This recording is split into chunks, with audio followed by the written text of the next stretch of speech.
శ్రీకృష్ణుడైన ఆయనే, వేణుగోపాలుడైన ఆయనే, శ్రీమన్నారాయణుడైన ఆయనే. కాకపోతే మన గ్రామాంతరంలో మనం కృష్ణ మందిరం అంటున్నాం కాబట్టి అక్కడ మనం కృష్ణుడిగా మనం భావన చేస్తూ మరి ప్రతిష్టాయుజన కార్యక్రమాన్ని మనం నిర్వహించుకుంటున్నాం.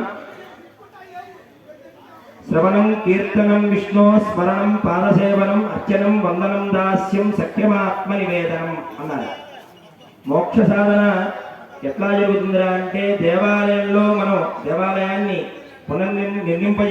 నిర్మాణం చేసుకుని దాంట్లోకి బింబాన్ని జీవబింబాన్ని మనం ప్రతిష్ఠ చేస్తున్నాము అంటే మనకు ఉండాల్సినటువంటి కోరిక ఒకే ఒక్కటి, మోక్షం 4 విధాలు. ధర్మం, అర్థం, కామ్యం, మోక్షం 4 పురుషార్థాలు ఉన్నాయి. ఈ 4 పురుషార్థాల్లో అత్యంత గొప్పదైనది ఏదిరా అంటే మోక్షం. దానికోసమే మన పెద్దవాళ్ళందరూ కూడా ప్రయత్నం చేస్తూ ఉంటారు. ఈ మోక్షం ఎట్లా వస్తుందయా అంటే భక్తి ఉంటే మోక్షం వస్తుందట. భక్తి అంటే తదేకంగా భగవంతుడి మీద మనస్సు లగ్నం చేయడం. మరి భక్తికి సాధనాలు ఏమిటి అంటే ఆ నారద మహాముని చెప్పాడు, భాగవతంలో చెప్పాడు. శ్రవణం కీర్తనం విష్ణో స్మరణం పాదసేవనం అర్చనం వందనం దాస్యం సఖ్యమాత్మ నివేదనం.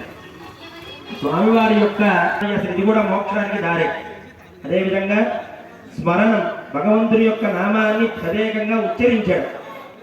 అదేవిధంగా పాదసేవనం, అయ్యో స్వామికి మనం ఇగో ఈ సేవ చేద్దాము అని చెప్పి బయట ఊరుస్తూ ఉంటాం, లేదా దేవాలయంలో మనకి ఏదైనా కావాలంటే సాయం చేస్తూ ఉంటాం. ఇదంతా స్వామివారి యొక్క పాదపద్మాలను సేవించడం, ఇది కూడా మోక్షానికి దారి. అదేవిధంగా అర్చన చేయడం, మనం పూజ చేయడం అన్నమాట, అర్చనాదులు చేయడం.